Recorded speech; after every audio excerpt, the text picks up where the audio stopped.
ஸ்பாட்லி தமிழ்நாடு வணக்கம். தமிழ்நாட்டில் வந்து ஏடிஎம்கே தலைமையிலான கூட்டணி வந்து பாஜக அமைச்சது. ஆனால் அப்படி தான் இங்கே பேசப்படுது. ஆனால் உண்மையான நிலைமை பார்த்தா பாஜக தலைமையின் கீழே தான் ஏடிஎம்கே இதர கட்சிகளாக வந்து கூட்டணி அமைச்சிருக்கிறத வந்து பேசப்படுது. இதை வந்து ஏடிஎம்கே தொடர்பாக மிகப்பெரிய அதிருப்தி ஏற்படுத்தியிருக்கு. திமுகவும் நல்லா கலைக்க ஆரம்பிச்சிட்டாங்க. இப்போ இந்த விஷயங்கள்லாம் புரிஞ்சுக்கிட்டு என்ன பண்ணிட்டாங்கன்னா, ஏற்கனவே வந்து அண்ணாமலை உள்ள எல்லாமே வந்து முதல்வர் வேட்பாளர் வந்து நாங்கள் தாங்க மாரி பேசிகிட்டு இருந்தாங்க, மறைமுகமாக பேசிட்டு இருந்தாங்க. இப்போ வந்து அமித்ஷா என்ன பண்ணியிருக்காங்கன்னா, இதுக்கெல்லாம் வந்து முடிவு கொண்டு வந்தோமா அதாவது என்னென்னா கூட்டணி ஆட்சி தான் சொல்லியிருக்காரு. என்னன்னா இப்போ வந்து அவர் வந்து எடப்பாடி தான் முதலமைச்சர்னு சொல்லாமல் கூட்டணி ஆட்சி தான் திருப்பி இவங்க சொல்கிற விஷயம் என்னென்னா, இன்னும் தமிழகத்து சர்ச்சை அதிகமாகிட்டு தான் இருக்குது. இப்போ வந்து என்னென்னா இப்போ பாஜக என்ன நினைக்கிறதுனா, ஏடிஎம்கே வந்து வாக்கு வந்து 20% தான் இருக்குது. அப்புறம் வந்து டிடி தினனுக்கு ஒரு 3-4 இருக்குது, ஓபிஎஸ்க்கு 2-3 இருக்குது. இதர கூட்டணி கட்சிகளாம் சேர்த்தா ஒரு 35 தான் டோட்டலாக வருது. அதாவது பாஜக 11 வரைக்கும் இருக்குதுன்னு சொல்லப்படுது. இப்படியாக பார்க்கும்போது மொத்தம் 35 வருது. ஏடிஎம்கே வந்து இப்படி இருக்கக்குள்ள இப்போ எடப்பாடிக்கு வந்து அதோட கெப்பாசிட்டி வந்து குறைஞ்சிருச்சு.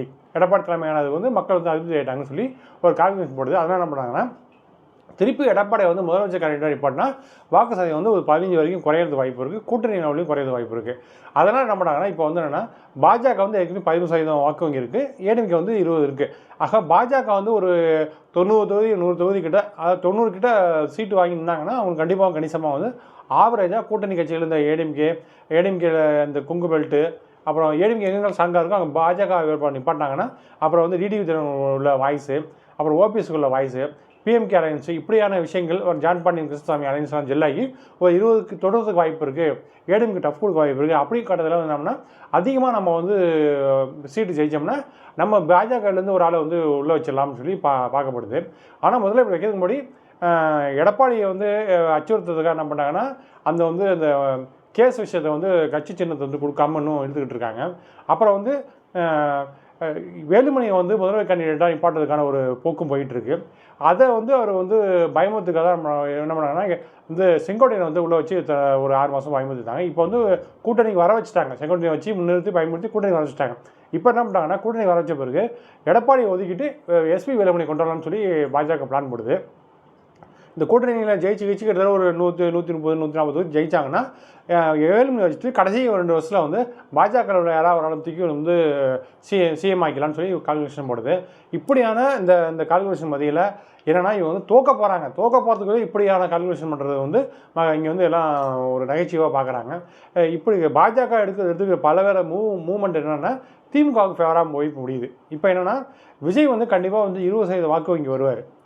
ஆனால் இப்போ வந்து அது வந்து ஏடிஎம்கேட வாக்கு வந்து அவர் அப்படியே பேர் பண்ணிக்கிறாரு. அப்புறம் வந்து நாம் தமிழ் கட்சி சீமான வாக்கு என்ன பண்ணோன்னா கிட்டத்தட்ட வந்து ஏடிஎம்கே வாக்கையும் திமுக வாக்கையும் பாதி எடுத்துருவோம். ஆக திமுக இந்த போட்டியால் ஏடிஎம்கே வாக்கு பிரித்து திமுகவோட வெற்றி வந்து எளிமையாக்குதுங்கிறத விஷயம் பார்க்க முடியுது. திமுக தன்னை திருத்திக்கிட்டு சட்ட ஒழுங்கு பிரச்சனை மீதம் இருக்கிற இந்த ஒரு ஆண்டுகளுக்கு வந்து நிர்வாகத்தில் ஒழுங்காக கான்சன்ட்ரேட் பண்ணாலே வெற்றி வந்து எளிதாகும்.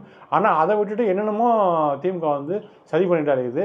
ஆனால் இன்றைக்கி பாஜக நினச்சா கிட்டத்தட்ட ஒரு மின்சாரத்துறை அந்த துறைகள் ஆகட்டும், அப்புறம் வந்து கனிம வளங்கள், அப்புறம் வந்து மணல், அப்புறம் வந்து டாஸ்மாக் விவகாரம், இப்படியான 100க்கும் மேற்பட்ட வழக்கை போட்டு உள்ள தள்ளுறதுக்கு வாய்ப்பு இருக்குது. ஆனால் அது பண்ணாமல் ஏதோ ஒரு பேரம் பேசி ஒரு அரசியல் போக்கு நடந்துகிட்டு இருக்குது.